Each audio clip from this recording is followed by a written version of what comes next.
You're listening to the Health Courage Collective podcast, episode 30, Mistake Learners High.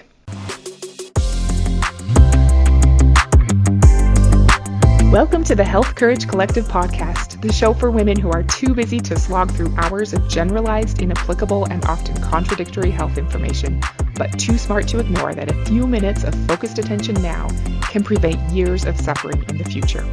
I'm your host, Christina Hackett, a pharmacist who doesn't want you to live on prescriptions, a certified coach specifically trained to maximize your potential, and a compulsive learner obsessed with preventative, cutting-edge, holistic, and integrative medicine. I'm on a mission to increase your physical and mental resilience so you can fearlessly look forward to your next 40-plus limitless years. Your time is now. Let's go. Hello and welcome back. I'm so happy to get to spend a few minutes with you today. Have you been lovingly washing your brain via your glymphatic system? Today we're going to talk about getting high on mistakes. Every once in a while our kids will talk about singing a song in school and my husband says, "We never sing any songs in elementary school." He and I went to the same elementary school. He was one grade level older than I am, so we were never in the same class, but we had basically the same school experience. And we did indeed sing many, many songs in elementary school. I remember getting together with the other classes from our grade and sitting on the floor and singing songs for every holiday. There were also other songs like "Gotta Crawl to the Ugly Bug Ball" and "Go for a Natural High, High, High, High." Did you ever sing that one? It's super dorky. But what gives you a natural high? It's worth knowing. It's an easy way to manufacture the way you want to feel. The first thing I think of is laughing, especially with people I love. There's a high to that for sure, especially if your face gets sore from smiling so much. There is, of course, the runner's high, which is very real. I personally really like hiker's high, being physically high while you're physiologically high. I think it's like a runner's high plus an accomplishment high. That self-mastery feeling is one of the best natural highs. You probably have others that I haven't thought of. But what about making a mistake as the cause of your feeling high? It's not only possible, but desirable. Let's talk about why. This comes from a quote from Ray Dalio. Have you heard of him? I've only been introduced to his awesomeness in the last year or so, but it's pretty great. According to Forbes, he's one of the 100 wealthiest people on the planet. Fortune says that his company is the 5th most impactful private company in the United States, and Time says he's one of the 100 most influential people on Earth. All of this makes him, to use his word, believable when it comes to creating success in your life. He wrote a book called Principles, about the principles that create his approach to life. Before we get to his quote, think about why you might be slow to agree that mistakes can be a cause for a natural high. A lot of us, myself included, avoid doing what we really want to do because we're afraid of making a mistake. It could be embarrassing or devastating. Worrying about making a mistake stifles our creativity, and the imagined potential sting can ultimately prevent us from living the lives we want. That's a big price to pay for theoretical possibility, the possibility of failure. There is benefit in just accepting our imperfections. We can accept that we're human, and as such, we're fallible, and so is everyone else. As Michael Beckwith says, even enlightened beings burn their bagels once in a while. He talks about mistakes being mistakes. It's like missing your cue and doing a second take. That's a little gentler, right? There's tremendous value in accepting yourself the way you are, even if you continue to make mistakes. But I think we can do even better than this. The mistake being a second take in a movie analogy reminds me of something Academy Award-winning filmmaker Adrian Beleck said about filmmaking. He said, quote, "When I make a movie, I shoot hundreds of hours, each of which has the potential to make the final cut. Most will not. The film that winds up on the cutting room floor shouldn't be seen as a failure, though. Each frame was an important part of the overall process, even those that didn't ultimately get used." End quote. I don't really know anything about making a movie, but I love this analogy because I know enough to know that even if the best of the best, like Steven Spielberg, were going to make a movie with the best of the best, like Matt Damon and Tom Hanks, maybe throw in Vin Diesel, Ted Danson, Adam Goldberg, and Edward Burns. Do you know which movie this is? Good job. I've actually never seen Saving Private Ryan, but back to our analogy. Even with the best people in the world, You would never expect to shoot 2 hours of footage and be done. Here it is, it's perfect. No way. You still expect to shoot hundreds of hours of footage and leave all but 2 of those hours on the cutting room floor. Those hundreds of hours aren't a waste or an embarrassment or something that we can learn to tolerate. They're part of the procedure of making a great movie. They are useful. There's a really interesting study by Ellen Langer, one of my favorite researchers. We'll talk more about some of her super cool research in the future. But in this study, she divided people into 3 groups. They all had to do the same stressful task of public speaking. One group was told to be sure not to make a mistake during their presentation. One group was told that mistakes can be forgiven, so to make a mistake during their speech and then forgive themselves for it. The third group was called the novelty group, and they were instructed to make a mistake during their speech, then deliberately incorporate that mistake into the presentation somehow. What do you think the results of the study showed? Using their mistake as part of what they're up to, that novelty group of public speakers reported being significantly more comfortable on stage than the other 2 groups, gave their own performances a better rating than members of the other groups, and the audience judged the speakers in the group as more intelligent and effective. Interesting, right? As long as you purposefully incorporate your mistakes as part of your performance, you are viewed as more confident and more successful by yourself and others. There's a reason to enjoy mistakes. It's less about the mistake and more about what you do about it and how you can creatively figure out how to use it as fuel to get you where you're going.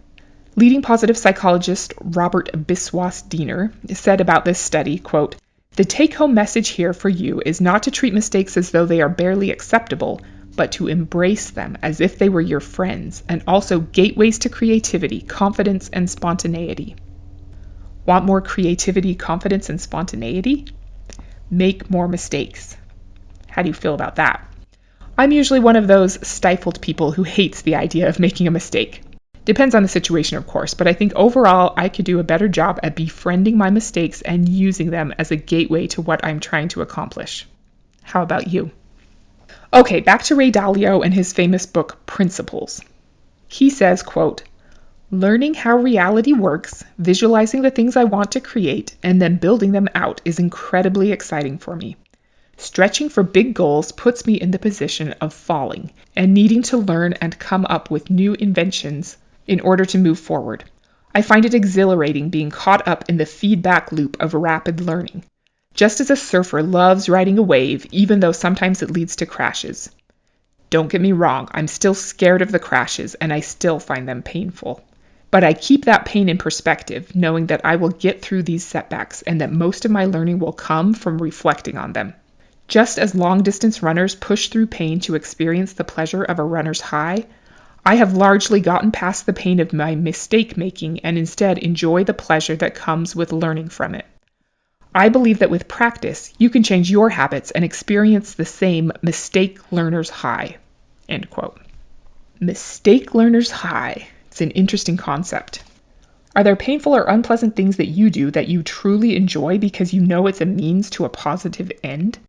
The things I think of are the painful struggle of lifting a heavy barbell, fasting, the pain of breathing hard after doing a short high-intensity exercise, and blasting myself with ice-cold water at the end of every shower, which we'll talk more about in a couple of weeks. But I truly do love and hate. Yours will be different and might include surfing, which Ray Dalio used as an example, or eating painfully spicy food, or getting a tattoo or a piercing. Even meditating, like we talked about a few weeks ago, can be painful if you practice the strong determination not to move, no matter how uncomfortable you are. What is it that makes you love doing painful things? Maybe there's something in there that we can use to help us learn to also love making mistakes the way Ray Dalio does. We know that we get more comfortable with behaviors that we repeat, so making more mistakes might make them feel less momentous. That's a good reason to like mistakes. When we experience the positive results that come after walking through the pain, we're more likely to want to walk through the pain again. There's also a sense of accomplishment when we push our limits and find we're up to the task. We're capable of more than we thought we were. How might you apply that to learning from mistakes? Could it be exhilarating to find out that you are capable of overcoming a challenge, even if the challenge is of overcoming a problem that you view to be of your own making? If we can view every mistake as a challenge to learn and crush it on the second take, then we'll be able to truly ride the mistake learner's high. When I think about trying to see mistakes this way, it removes regret from the equation. It'll still be scary and painful, like Ray Dalio says. We'll still want to avoid it. But if we can remember that most of our learning will come from getting through that challenge, then mistake pain can also be a mild euphoria. Instead of ruminating on what we would have, could have, should have done differently, we can know that something good is on the way from all the things we're going to learn. The word confidence comes from the Middle French word which means firmly trusting. When you firmly trust your ability to navigate your way through the results of a mistake, you have true confidence. If you're only content with yourself when everything goes smoothly, you're actually pretty fragile. One of the many people who I totally love is Dr. Daniel Amen. I've been following his work for probably, 16 years, maybe more. You probably know about and like him too. In case not, he's a revolutionary psychiatrist who teaches us all how to have better brains and was one of the first people to start treating mental conditions by actually diagnosing what is physically, structurally going on in the brain by imaging it. This was, and still is to a certain degree, revolutionary, which is kind of crazy if you think about it. Why wouldn't we look at the structure of the brain? Anyway, he's all kinds of fabulous. He describes how new brain imaging research suggests that when some people make a mistake, their motivation centers become more active. This makes it more likely that they will be able to learn from their experience and use failures as stepping stones to success. They're motivated to do better next time. When other people make a mistake, their pain centers become more active, making it more likely that they will do whatever they can to avoid even thinking about the episode. These people are more likely to repeat the mistake or avoid similar situations and remain stuck and afraid.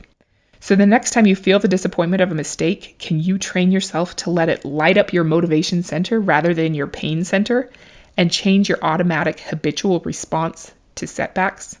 How great would that be? The most important thing we can do to successfully create and live the life we want is to program ourselves to operate on upgraded algorithms. It's one of the things I'm excited to teach you more about as a certified optimized coach. Someone smart programmed your Roomba robot vacuum to have algorithms. If I hit a wall, I turn right. If I sense extra dirt, I'll pause and do 4 circles in this area. If I sense the edge of a stair, I'll turn around. When my battery is low, I'll look for my home base. We do the same thing with ourselves whether we realize it or not. We're already operating on if-then algorithms, and if we intentionally upgrade those and run optimized algorithms on autopilot, we can finally become the person we've always wanted to be. It's super exciting. And Ray Dalio, whose quote this episode is based on, got uber mega rich by using algorithms to program a hedge fund artificial intelligence to make investments on autopilot based on algorithms. A great quote from Joseph Campbell says, "When looking back at your life, you will see that the moments which seemed to be the greatest failures, followed by wreckage, were the incidents that shaped the life you have now." You'll see that this is really true. Nothing can happen to you that is not positive. Even though it looks and feels at the moment like a negative crisis, it is not. The crisis throws you back, and when you are required to exhibit strength, it comes. End quote. When you look at losing as learning and learning as winning, then you either win or learn, which means you win every time. What do you think you can do to write an algorithm so that you see mistakes as opportunities? How can you remind yourself of this in the moment? Remember, it's still not going to feel good. Can you take a minute to imagine yourself at the moment you realize you've made a mistake? Things didn't go the way they were supposed to. The disappointment and frustration start to creep in. What can you do to start seeing this as the best thing that could have possibly happened? Yes, this is what I need. This will make me better. When I'm required to exhibit strength, it will come. Now I know where to focus my attention. This is the fastest way to learn. Thank you so much for being here today. I hope you have a great week and that you can fall in love with the process of making mistakes. That you can see that the mistakes that end up on your cutting room floor are a necessary part of creating a masterpiece. That you can start to develop a habit of consistently enjoying the pleasure that comes with learning from your mistakes and experience a mistake learner's high. Next week, we're going to talk about your hormones on different days of the month. Until then, don't be normal. Thank you so much for tuning into the Health Courage Collective podcast. I am truly honored that you have paid me the enormous compliment of your time and attention. I would be so grateful if you would share this podcast with someone you know and subscribe so you never miss an episode. This podcast is for entertainment and information purposes only. Statements and views on this podcast are not medical advice. This podcast, including Christina Hackett and producers, disclaim responsibility for any possible adverse events by use of information contained herein. If you think you have a medical problem, consult a licensed physician.